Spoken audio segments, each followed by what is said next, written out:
እንደሆናችሁ ተስፋ አለን። እንደምታውቁት አሁን ያለንበት ወቅት ታሪካዊ ወቅት ነው። ታሪካዊ ወር ነው። ታሪካዊ ሳምንት ጭምር ነው። በሰው ልጆች ታሪክ ውስጥ ባለንባት ተቋም ታሪክ ውስጥ ቢሆን ከመዘገብናቸው ተመዝግበው ካገኘናቸው ታላላቅ ታሪኮች የጎላ ታሪክ የተመዘገበባቸው ወቅቶች ናቸው፣ ቀናት ናቸው። ትንሹን እንኳን ስናስታውስ ሰው የተፈጠረበት ሰው ተፈጥሮ ወደዚህ ምድር መጥቶ ይህችን ምድር ገነትን ማለት ነው በገነት ኑሮ ገነትን እየተለማመደ የነበረበት ወቅት ነው። የሥነ ፍጥረት ሳምንት ይባላል። ከሚያዝያ ከመጋቢት 29 ጀምሮ ወደዚህ ስንመጣ ፍጥረታት በሙሉ ወደዚህ ምድር መጥተው በገነትም ያለው ኑሮ የተጀመረበት 7513ኛው የሥነ ፍጥረት ሳምንት ነው። ጌታችን መድኃኒታችን ኢየሱስ ክርስቶስን የተወለደችበት 2028ኛው ዓመት ነው። የእመቤታችን ልደት ኢየሱስ ክርስቶስ የተሰቀለበት የተነሳበት በ1980ኛው ወቅት ነው። እንደዚህና ሌሎቹም የምንጠራቸው የምናስታውሳቸው ድንቅ ታሪኮች በመዛግብተ ታሪኮቻችን ውስጥ የተቀመጡበት ወቅት ነው። በዚህ ወቅት ደግሞ እኛ ተሰብስበን ታሪክ ለማጥናትና ያጠናነው ለመድገም በአጠናነው ታሪክ በተማርነው ታሪክ ላይ ተመስርተን ለመጽደቅ የጋራ ለመውሰድ ነው የተሰበሰበው። ሌላ ዓላማ የለም። የመጣው ሁሉ ሊጸድቅ ነው። የመጣው ሁሉ ሊባረክ ነው። የመጣው ሁሉ ለሥላሴ የሚነግረው ምስጢር ስላለው ነው የመጣው። ግብረ መልሱም በእጅ ነው፣ እጅ ተፍንጅ ጭምር ነው። ጊዜ መውሰድ ሳያስፈልግ በግብረ መልስ የምንመለስ አማኞች ነን። እንደየእምነታችን እግዚአብሔር ጥያቄያችንን ይመልስልን። አሜን በሉ። የጌታ መቃብር በሚለው ርዕሱን የምናገኘው በዮሐንስ ወንጌል ምዕራፍ 19 ላይ ያለውን የወንጌል ክፍል ስናነብ የሚናገረው ስለ ኢየሱስ ክርስቶስ መቀበርና መነሳት ነው። በዋናነት ግን ይህ የወንጌል ክፍል በአዲስ መቃብር ስለመቀበሩ በግልጽ ተናግሯል እና ኢየሱስ ክርስቶስ መቃብር የሚባለውን ነገር ስንሰማ ስናስብ ስለ መቃብር ስንናገር የሚሰማን አንድ ነገር ነው። ፍርሃት፣ ድንጋጤ፣ ረዓድ፣ መንቀጥቀጥ፣ ተስፋ መቁረጥ ጭምር ይሰማናል። ብዙ ጊዜ ከዚህ አስተሳሰብ እንድንወጣ የሚያደርግ ትምህርት ነው ማስተማር የፈለጉት። መቃብር ሲታሰብ የምንፈራው እንዳይሆን፣ መቃብር ሲታሰብ ለትንሣኤ የምንቀርብበት ድልድይ መሆኑን እንድንረዳ። ማንም ማተበኛ፣ ማንም መስቀለኛ፣ ማንም የኦርቶዶክስ ተዋሕዶ ቤተክርስቲያን ልጅ መቃብር ይዞ እንደማያስቀረው ጭምር ለማሳየት ክርስቶስን ብቻ አይደለም ክርስቶስ መቃብር ውስጥ እንዳልቀረ እኛም በትንሣኤ በክብር እንደምንነሳ ማሳየትን ጭምር ፈልጌ ነው። መቃብሩን ያነሳሁት የመቃብር ጉልበት ከእኛ ኃይል በታች እንደሆነ ለማሳየት። የእኛ ኃይል በክርስቶስ በኩል ነው። ክርስቶስ የሚሰጠንን ሃይማኖታዊ ኃይል ተጠቅመን በኖርንባቸው ዘመናት ከኖርን በኋላ መቃብር ስንገባ ለመነሳት የሚከለክለን አንዳች ኃይል የለም። ባጭሩ ስለ መቀበራችን ሳይሆን መቃብር በላይ ሕይወት ያለን ስለመሆናችን እንረዳበት ትምህርት ነው። የጌታ መቃብር መገለጫዎችን ልንገራቸው። አንድ 4 የሚሆኑ መገለጫዎች አሉ። የመጀመሪያው የጌታ መቃብር አዲስ ነው። ምንድነው? ምዕመናን አይሰማም። ምንድነው? የጌታ መቃብር ስንል አዲስ መገለጫው ታላቁ ሊቅ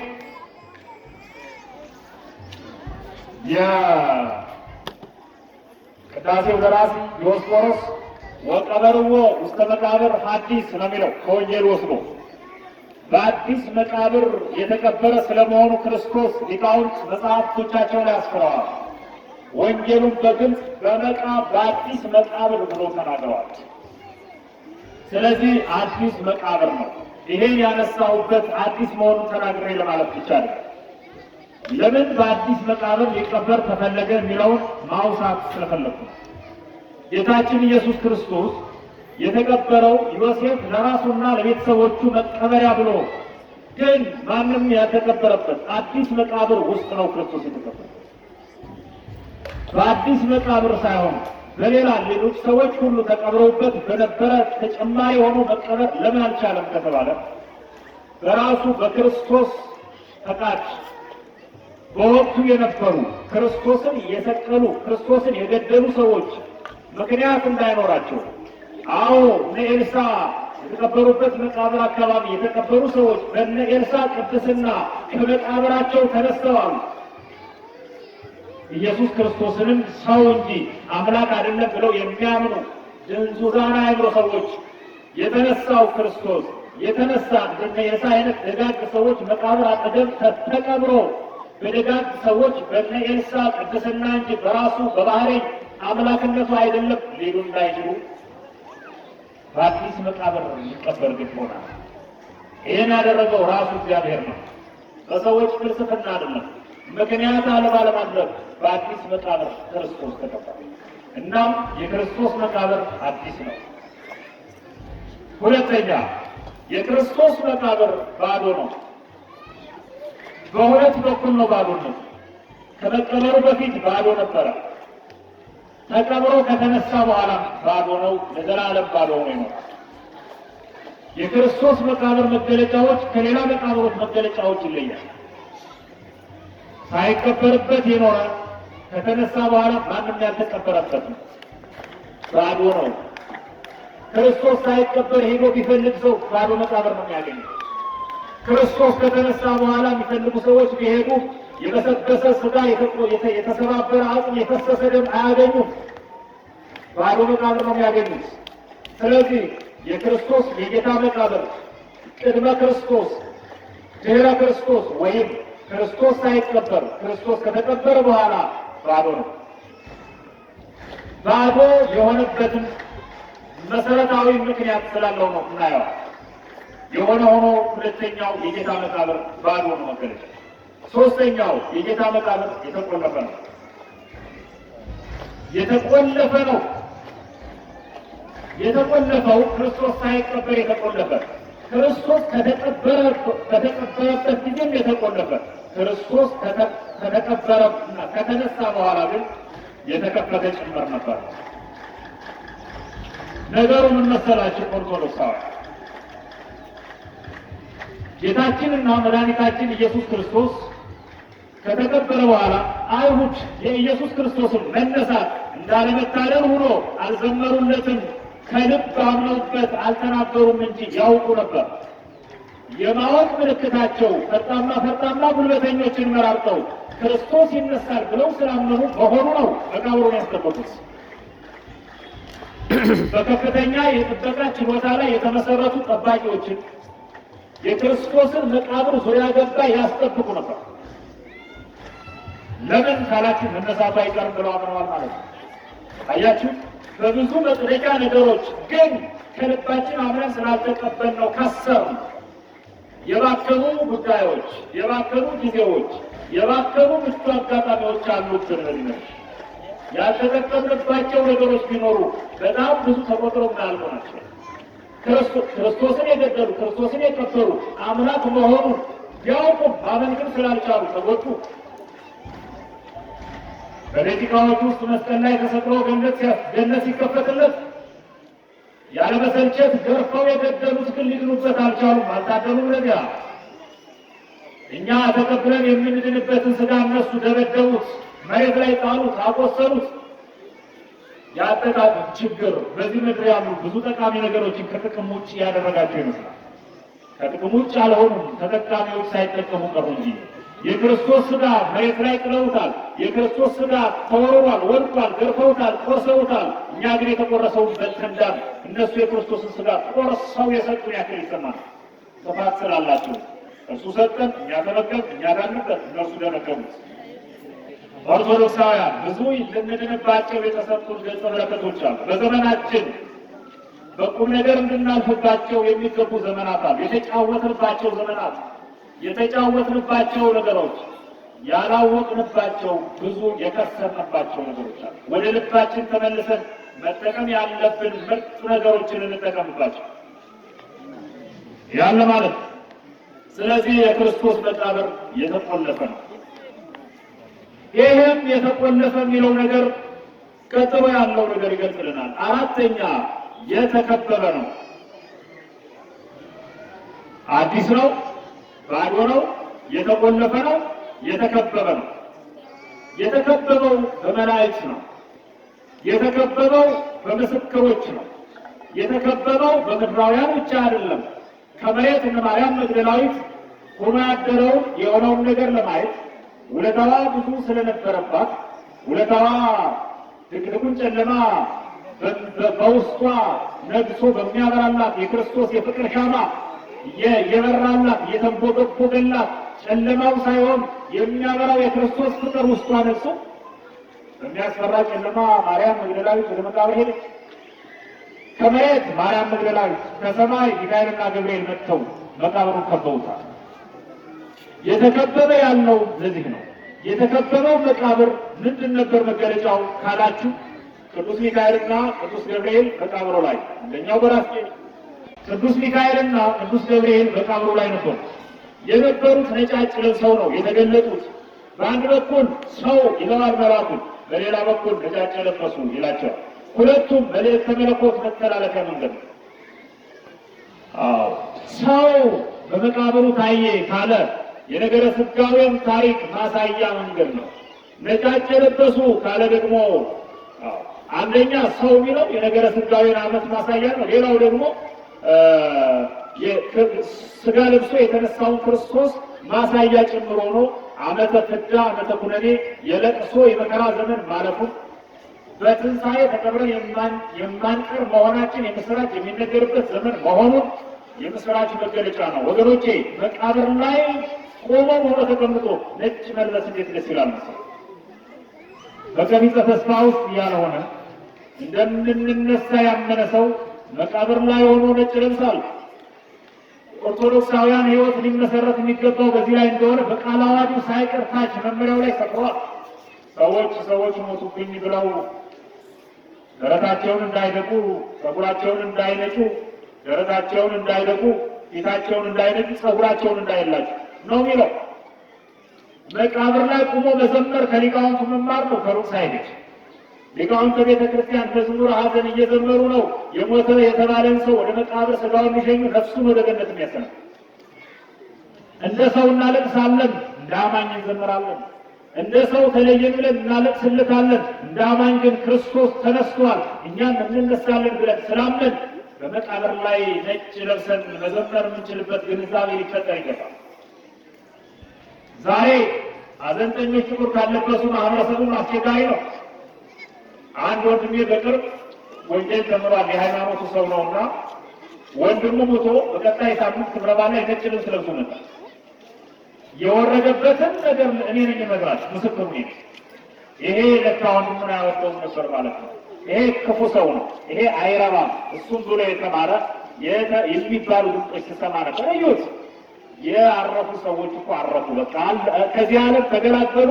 ከጭቅጭቁ ከነተረቱ ከዱላው ዓለም ወደ ዝማሬ ዓለም ለተሻገሩ ሰዎች መዘመር የምንለቅሶ እርግጥ ነው ተናግሬያለሁ። የምወደው ቤተሰቤ ከኔ ሲለይ አይደለም በመቃብር ምክንያት አይደለም በሞት ምክንያት ገበያ ደርሶ ለሚመጣ ዘመድ እንጸጸት እንናፍቅ አይደል? ልጆች በር ላይ ሆነው ገበያ የሄደች እናታቸው እስክትመጣ ድረስ የሚጠባበቁ ናፍቆት አይደለም ወይ? እንኳን አያስለቅስም ማለታችን እናለቅሳለን። ጌታን አታስታውሱ? የአልዓዛር መቃብር አጠገብ ቁሞ እያለቀሰ ምን ያክል የወደው ነበር ሲባል መውደዳችን በምን እንገልጸዋለን? እናለቅሳለን። ተገቢ ነው ለቅሶ፣ በልክ በተጻፈው ልክ። መቃብር ላይ እየተመላለሱ ጥቁር ለብሶ የተቀበረውን ሰው የአስከሬን አፈር በላይ ላይ እየበተኑ እንደ ተስፋ የሌላቸው ሰዎች ማልቀስ ግን ክህደት ጭምር ነው። ይነሳል ለመኑኝ። በመቃብር ውስጥ ያሉ አስከሬኖች በሙሉ አንድ ወቅት የዘንባባ ዝንጣፊ ይዘው ነጫጭ ለብሰው በሰማይ የሚዘምሩበት ቅርብ ነው። ያን ስናስብ መላእክት ትዝ ይሉናል።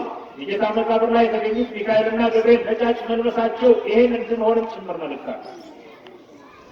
ስለዚህ የጌታ የኢየሱስ ክርስቶስ የመድኃኒታችን መቃብር የተቀበረው መድኃኒት በመላእክት የተከበበ ነው።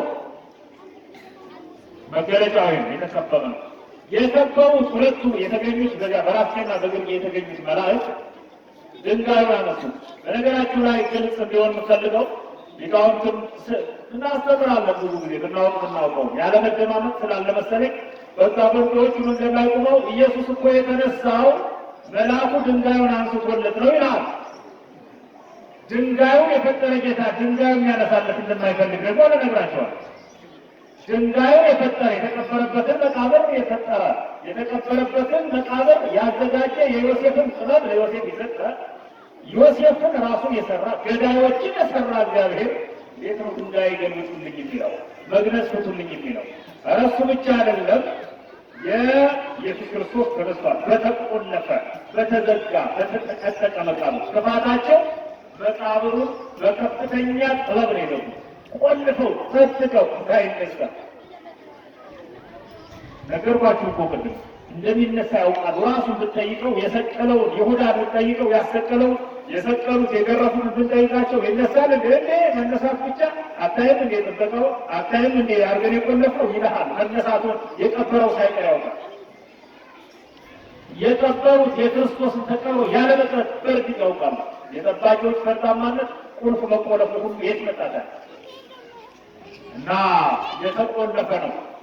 ቆልፈው አንዳንድ ሰዎች የት ይደረጋል ይባላል። በእኛ ሀገር አልፎ አልፎ የሚጠሉት ሰው ሲሞት አብረው ሄደው መቃብሩ ድረስ ከፍ ያለ ድንጋይ ይጭናሉ ይባላል። ላይነሳብኝ ብሎ ይሆን እስከ መቃብር ሊሞት ተከብሮ እንኳን በቀሉን አይተውሰዋል። አንዳንዱ ሟች ሲሞት በቀሪ ቤተሰቦች ላይ መርዝመስመሱ የሚያልፍ ሟችም አለ። አደራ ይህን ነገር እንዳትረሱት ልጄ ታሳየኛለህ ብሎ ለልጁ ደመላሽ ልጅ ማውጣ ይላል። ደም ሲያቃባ የሚኖር ታሪክ ብሎ የሚቀበር በነፍስም በስጋም የተቀበረ ብዙ አስከሬን አለ። የበቀል ታሪክ ቤተሰቡ ላይ ጥሩ ጽፎ ጭምር ተቀርጾ ጭምር የገሌን አደራ ብትችል ግደለው ባትችል ጉዳው አደራ ከእሱ ጋር ወዳጅ እንዳትሆን እንዳትጋባ እንዳትስማማ ብሎ ለልጁ አስተምሮ የሚያልፍ በቀለኛም አለ። ወገኖቼ ከእንደዚህ አይነት አስተሳሰብ ልንወጣ ግድ ይለናል። እግዚአብሔር ያስተካክለን ሁላችንም። ይመስለኛል የሀገራችን የኢትዮጵያ ታሪክ ይመስለኛል የቤተ ክርስቲያናችን ታሪክ በበቀል ላይ የተመሰረተ አልፎ አልፎ የገባ ነገር አለበት። እርስ በርሱ ሲገዳደል የምናየው እዚያም ሊሆን ይችላል ብዬ ገምታለሁ። የግል ግምት ነው። ቤተ ክርስቲያኔ እንኳን የዲያብሎስ በቀል የተሻረበት የክርስቶስ ደም ስላለ በበቀል አልተመሰረተችም፣ በደም ነው። የሆነ ሆኖ የተቆለፈው የጌታ መቃብር የእመቤታችን ማኅፀን ምሳሌ ነው። እመቤታችን ክርስቶስን በድንግልና ጸንሳ በድንግልና የመውለዷ ምሳሌ መቃብር ላይም ታየ። በድንግልና ተጸንሶ በድንግልና የተወለደው ጌታ በተቆለፈ መቃብር ሳይከፈት ወጥቷል። አበቃ። ሳይከፈት እንደተቆለፈ ክርስቶስ ተነስቷል። የለም በዚህ ዓለም መልአክ እኮ የለም፣ አትፈልጉ፣ ባዶ ነው መቃብሩ አይደለም። ስለዚህ ቢፈልግ ውስጥ በቀዳዳ እንኳን ኑሮ ቢታይ ክርስቶስ ውስጥ የለም። በአካባቢ ቢፈልግ የለም። ሊገለጥ ለሚችልላቸው ይገለጥላቸው። ስለዚህ መቃብሩ የተቆለፈ ነው። እመቤታችን ክርስቶስን ስትጸንሰው ስትወልደው ከወለደችው በኋላ ድምልች አልቦ ዘዋ እግዚአ ኃያላን ነው የሚለው ሕዝቅኤል ነቢይ ከክርስቶስ በስተቀር እንደሌለ መቃብር ውስጥ ከክርስቶስ በፊትም ከክርስቶስ በኋላ በዚያ መቃብር ውስጥ የተቀበረ የለም። ማኅፀነ ማርያምን መሰረት አድርገን ማሳያ ነው። ሲወለድ በድንግልና ተጸንሶ በድንግልና መወለዱ፣ ኋላ ደግሞ ሲነሳ በድንግል መቃብር ተቀበረ። ድንግልና መቃብርን ሳይፈታ ተነሳ። መላእክት መጥተው ክርስቶስ ከተነሳ በኋላ ማርያም መግደላዊት የጌታዬ ነገር ብላ ስለ ነገረ ክርስቶስ ስትጠይቅ ነገሩ እንዲህ ነው፣ እንደተናገረ ተነስቷል፣ መቃብሩ ባዶ ነው። እንደ ሌሎቹ መቃብሩ ስጋው በስብሶ አጥንቱ ተከስክሶ ደሙ ፈሶ አታገኙትም። እዩ መቃብሩን ኑ ከፍቼ ላሳያችሁ አላቸው። ያኔ ነው መቃብሩ በመልአኩ እጅ የተከፈተው። ክርስቶስ ሳይኖር ማለት መቃብር ውስጥ እውነቱ እሱ ነው። ስለዚህ ክርስቶስ ክርስቶስ መላእክት ረድተውት የተነሳ አይደለም። መላእክትን የፈጠረ መላእክት አይረዱትም። መላእክትን የፈጠረ በመላእክት አይረዳም፣ ይረዳል እንጂ እግሬን ለመጠቅለል የተከበበ ነው። የመጨረሻው የመግነዝ ምልክት አለበት መቃብሩ። 5 ነገሮች ናቸው። የጌታ መቃብር ርዕሳችን ነው። መገለጫዎቹ አዲስ መሆን፣ ባዶ መሆን፣ የተቆለፈ መሆን፣ የተከበበ መሆንና መግነዝ ለምልክት ያለበት መሆን የክርስቶስ መቃብር መለያዎች። መግነዝ አለ። አልዓዛር መቃብር ብትሄዱ ኢየሱስ ክርስቶስም ሄዶ ራሱን አልዓዛር የሚያገኘው ምልክት አይደለም። ራሱን አልዓዛር የተከማቸ የአስከሬን አካል ነው ያገኘው። 4 ቀን ሆኖታል። የሚሸት የሚከረፋ አስከሬን ነው የተገኘው። ወደ ጌታ መቃብር ስንሄድ ግን ክርስቶስ የለም ተነስቷል። መነሳቱን ማሳያ የተገነዘበት መግነዝ ግን መቃብር ውስጥ ተገኝቷል። ልብሱን አይተዋል፣ መግነዙን አይተዋል። የተገነዘው ግን የለም። የተገነዘው ተነስቷል፣ የተገነዘበት ግን ቀርቷል። የተነሳው ሲነሳ የተገነዘበትን ይዞ መነሳት አይጠበቅበትም። አልዓዛር ሲነሳ ክርስቶስ እንዲህ አለ፣ መግነዙን ፍቱለት፣ ድንጋዩን አንሱለት ነው። ክርስቶስ ሲነሳ ግን ድንጋዩ አለ፣ የተገነዘበትን እዚያው አለ። ክርስቶስ ግን ተነስቷል በክብር። ስሙ የተመሰገነ ይሁን። የጌታ መቃብር የትምህርታችን ርዕስ ነው። ጠቅለል ባለ መንገድ መቃብር ምንዘምርበት ቦታ ነው። ምንነሳ መሆናችን የምናስብበት ቦታ ነው። ነገረ ትንሣኤ ሊሰበክበት የሚገባ ቦታ ነው። የምስራችን ቦታ ነው። ወደ መቃብር ስጋችን ሲወርድ ወደ ገነት ለመግባት ነፍሳችን በትንሣኤ ዘረተው ለመነሳት ጠቅላላ ስነ ፍጥረታችን እንደቀረበ ማሳያ ምናለቅስበት እንዳልሆነ መቃብር ባሰብን ቁጥር በመቃብር አካባቢ አይሄድም አይደል? አስከሬን ይፈራል ይባላል። ለምን መሰላት? ዝም ስለሚል ነው። ዝም ስለሚል አስከሬን ያስፈራል። ብትጠራ አይሰማ እንደው ዝም እኛ የቆምን ዝም ስለዚህ ይፈራል። ዝም ያለ አስከሬን ያለበት የመቃብር አካባቢ ማን ሄደው? ሞትን ስለምንፈራ መቀበርን ስለምንፈራ ነው። መቃብርን አትፍሩ፣ ሞትን አትፍሩ። የመጣው ይምጣ። ሳንሞት እንዳንሞት መጸለይ ነው የሚያስፈልግ። ዛሬ ላይ ሳንሞት በቁም የቁም አስከሬን ባደረጉ ነገሮች እጃችን እንዳይኖርበት መሆን ያስፈልጋል። መገዳደሉ ላይ መጠላለፉ ላይ በጣም በብዙ አንዳንዶቹ አሰቂኝ አንዳንዶቹ አሰቃቂ ነገሮች ዓለም ላይ ሞልተዋል። ወገኖቻችን የትንሣኤን በዓል ስናከብር ጨርሻለሁ። መምህር ስላቦን ቀጣዩ ማስከተል ይችላል። የትንሣኤን በዓል ስናከብር እኛ ያለንን ዶሮንም በግንም ያለንን ነገር ይዘን ተሰብስበን የሌለውም ቢሆን በየአቅሙ አከበረ። የእኛ ወገኖቻችን መስጠት እንጂ መቀበል ያለመደባቸው የሀገሬ ገበሬዎች፣ የኢትዮጵያ ሕዝቦች መስጠት እንጂ መቀበል የማይወዱ ዛሬ ለሚሰጡት ነገር እንኳን ዝግጁ ባይሆኑም እነሱ እየበሉት ያደጉትን አይነት ምግብ ሳይሆን ለአንድ አርሶ አደር ብስኩት እየሄደለት ለአንድ አርሶ አደር ሚሪንዳ እየሄደለት ያም ማለት ዳረስ እያለ መንገድ ላይ እየተሰረቀ እየተዘረፈ እየቀረ በመተከል ያሉት በየትኛውም አካባቢ ያሉት ስዱዳን የትንሣኤን በዓል ያከበሩት የክርስቶስ መቃብር አጠገብ ነው። ተቀብረው ነው ያከበሩት። መነሳት እንዲችሉ መጸለይ አለብን። እንደ ክርስቶስ ትንሣኤ በክብር ተነስተው እንዲዘምሩ በኢትዮጵያ ምድር ውስጥ ያለው መቃብር በሙሉ እንዳለ እንደተከደነ የክርስቶስ ልጆች እንዲነሱ መጸለይ አለብን። እግዚአብሔር ከሁላችን ጋር